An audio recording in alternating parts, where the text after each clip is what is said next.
বিশেষ অনুরোধ, আমাদের চ্যানেল ব্ল্যাক ইনভেনশন মুভিজকে সাবস্ক্রাইব করুন, কারণ আপনাদের সহযোগিতা এবং ভালোবাসা আমাদের জন্য একান্তই কাম্য। এখন থেকে আমাদের অডিও স্টোরিজ শুনুন স্পটিফাইতেও। আমাদের চ্যানেল ব্ল্যাক ইনভেনশন মুভিজ কোনো রকম তন্ত্রবিদ্যা ভৌতিক শক্তিকে প্রমোট করে না, সর্বস্বই আপনাদের মনোরঞ্জনের জন্য।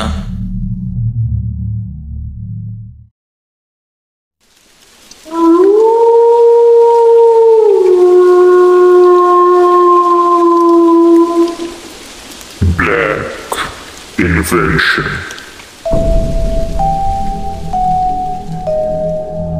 সকলকে স্বাগতম জানাই black invention movie storytelling পডকাস্টে। আজকের গল্প টিএম অরিজিনালস প্রেজেন্স দেবদীপ ঘোষালের লিখিত incredible breathtaking and other stories.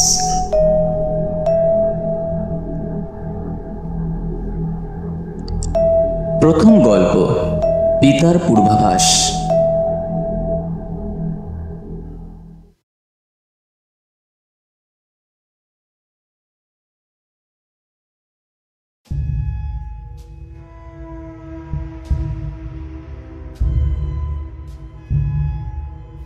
নমস্কার, আমি দেবদীপ ঘোষাল, এই বইয়ের লেখক। আমি একজন MBA ছাত্র। আমি আপনাকে আমার বাবার মৃত্যুর অভিজ্ঞতার কথা বলবো।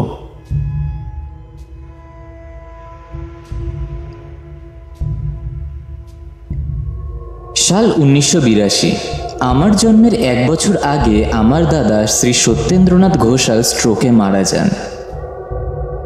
দাহ এবং শ্রাদ্ধ সম্পন্ন হয়। একদিন বিকেলে আমার বাবা তার সোফায় শুয়েছিলেন। তিনি দুঃখিত এবং বিষণ্ণ ছিলেন, কারণ তিনি তার বাবাকে খুব ভালোবাসতেন।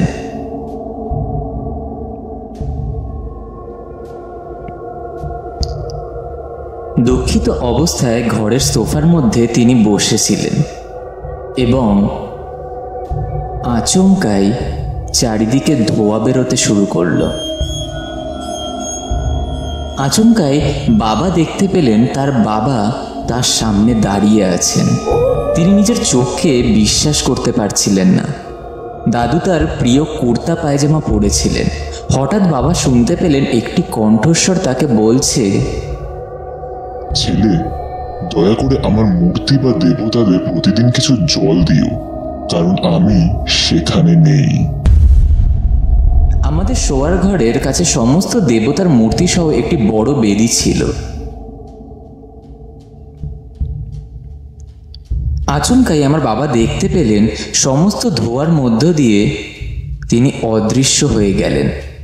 বাবা নিজেকে জিজ্ঞাসা করলেন, এটা কিভাবে সম্ভব হতে পারে, কারণ আমি কয়েকদিন আগে তাকে দাহ করেছি। এই ঘটনার পর বাবা খুব কম লোককেই এটি সম্পূর্ণ বলেছিলেন। অনেকেই বলেছিলেন যে আপনি ভ্রান্ত ধারণা করছেন, কিন্তু এর কোনো বৈজ্ঞানিক ব্যাখ্যাও ছিল না। সেই ঘটনার পর বাবা প্রতিদিন স্নানের সময় সমস্ত মূর্তিতে জল দিতেন।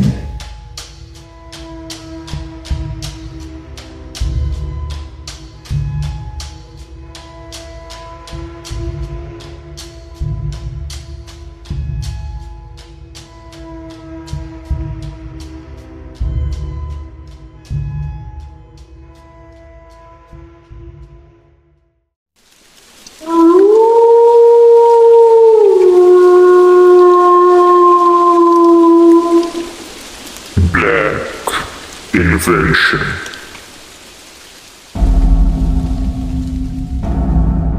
দ্বিতীয় গল্প, পার্ক স্ট্রিট কবরস্থান।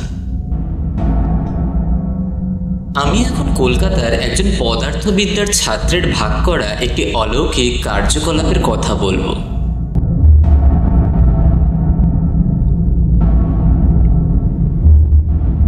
এরিক স্যামুয়েল ছিলেন প্রেসিডেন্সি কলেজে পড়াশোনা করা একজন পদার্থবিদ্যার সম্মানিত ছাত্র।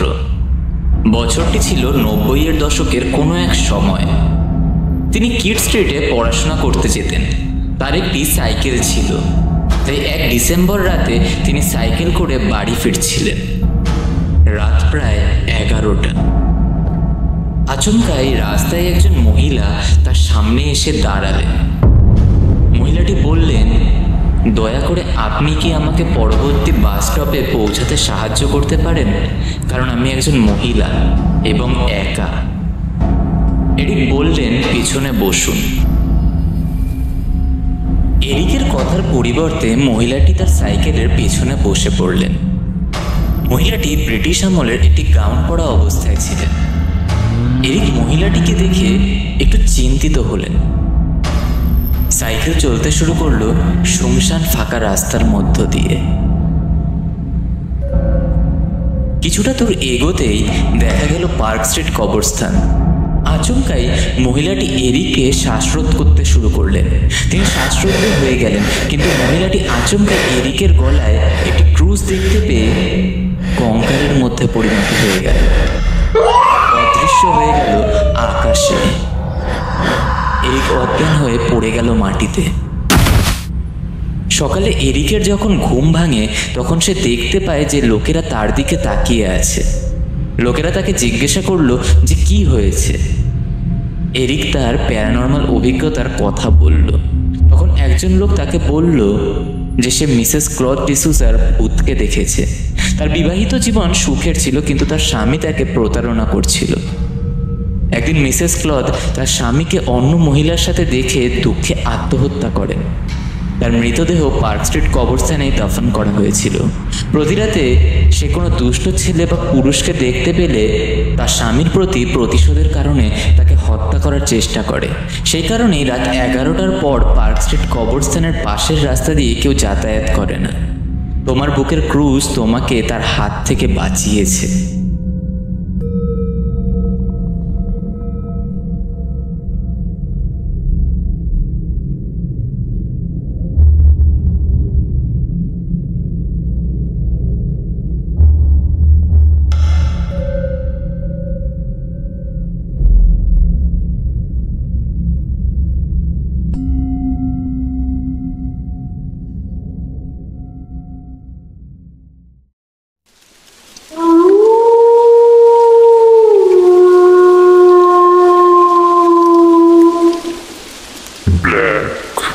Invention.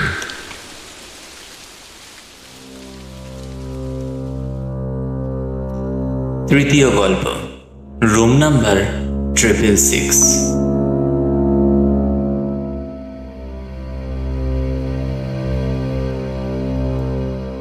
বাইবেলের প্রকাশিত বাক্য বইয়ে 666 সংখ্যাটি পশুর সংখ্যা নামে সর্বাধিক পরিচিত, যা প্রায়শই খ্রিস্ট বিরোধী বা মন্দের সাথে যুক্ত।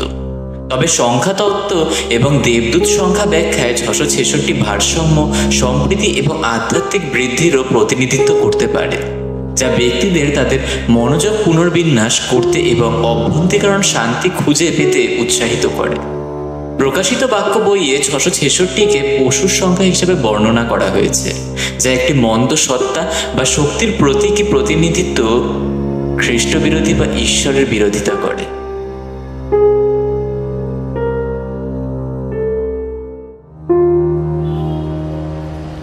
শন টেইলর ছিলেন একজন ইঞ্জিনিয়ার যিনি চিকাগোর একটি ইঞ্জিনিয়ারিং কোম্পানিতে কাজ করতেন। তিনি পর্তুগিজ বংশোদ্ভূত একজন খ্রিস্টান ছিলেন এবং মূলত গোয়ার বাসিন্দা ছিলেন।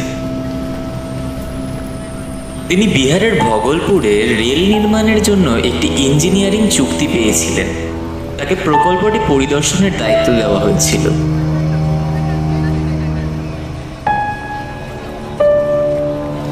তিনি পাটনা পৌঁছে গাড়িতে করে ভগলপুরে পৌঁছান। ডিসেম্বরের মাস ছিল এবং ঠান্ডা ছিল। তাপমাত্রা প্রায় 10 ডিগ্রি সেলসিয়াস ছিল। তিনি হোটেল হিলটন নামে একটি 3 তারকা হোটেলে ইন করেন। তাকে ভগলপুরের 3 দিন থাকতে হয়েছিল। হোটেল ম্যানেজার তাকে 666 নম্বর রুমটি দিয়েছিলেন। ঘরটি প্রশস্ত ছিল এবং ঘরটিতে একটি হিটার, একটি বড় বিছানা এবং একটি টেবিল ছিল। ঘরটিতে একটি এলইডি টেলিভিশনও ছিল। প্রথম 2 দিন সে কাজে ব্যস্ত ছিলেন। দ্বিতীয় দিন রাত 8টার দিকে সে হোটেলে ফিরে এসে রাতের খাবার খেয়ে 1 বোতল স্কচ নিয়ে মদ্যপান শুরু করেন। কয়েক পেগ খাওয়ার পর সে নেশাগ্রস্ত হয়ে পড়ে। ঘুমের জন্য প্রস্তুতি নিতে শুরু করে। পরের দিন সকাল 8টায় তার আমেরিকা যাওয়ার বিমান ছিল।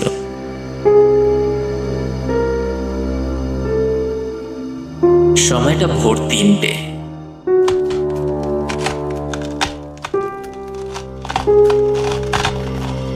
গভীর ঘুমে আচ্ছন্ন ছিলেন শন টেলর। আচমকাই কানে একটি শব্দ আসে। কেউ যেন টেবিলটি জোরে জোরে নাড়াচাড়া করছে।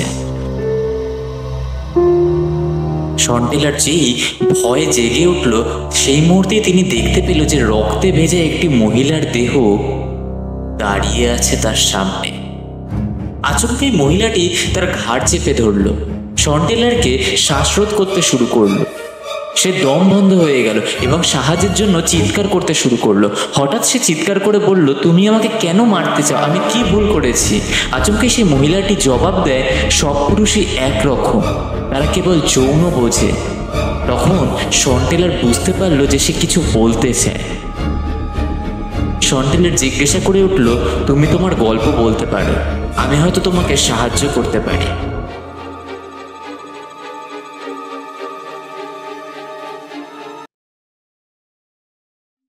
আমার নাম আলিস পার্কার। আমি মূলত চেন্নাই থেকে এসেছিলাম।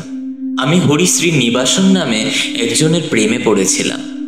আমাদের পরিবার বিয়েতে রাজি ছিল না এবং একদিন আমরা একে অপরের কাছাকাছি এসে যৌন সম্পর্ক স্থাপন করি।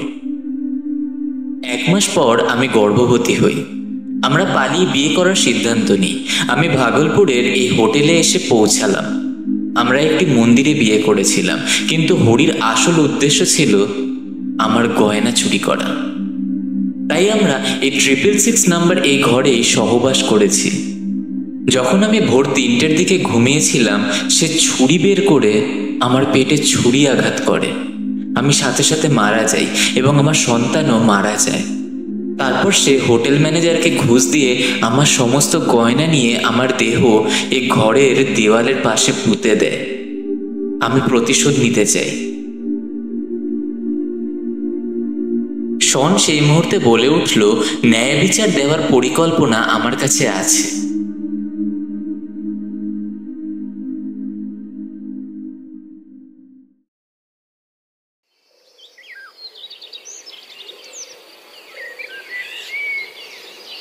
পরের দিন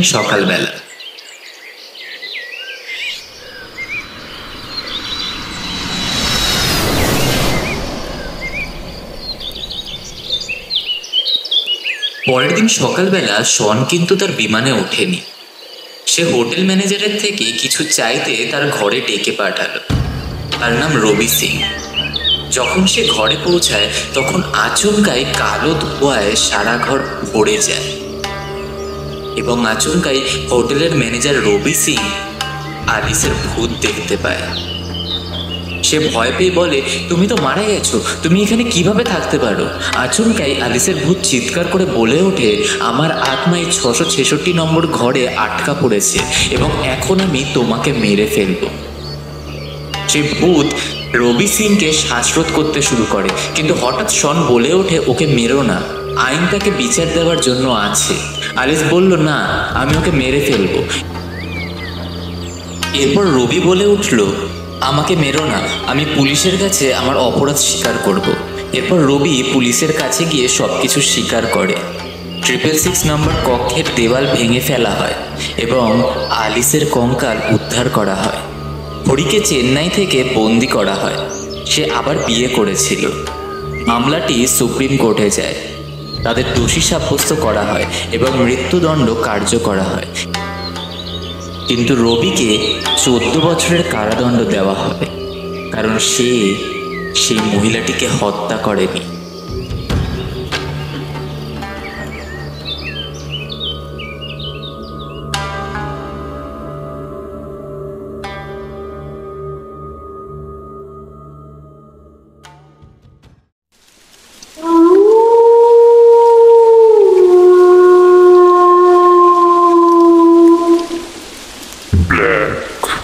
Invention.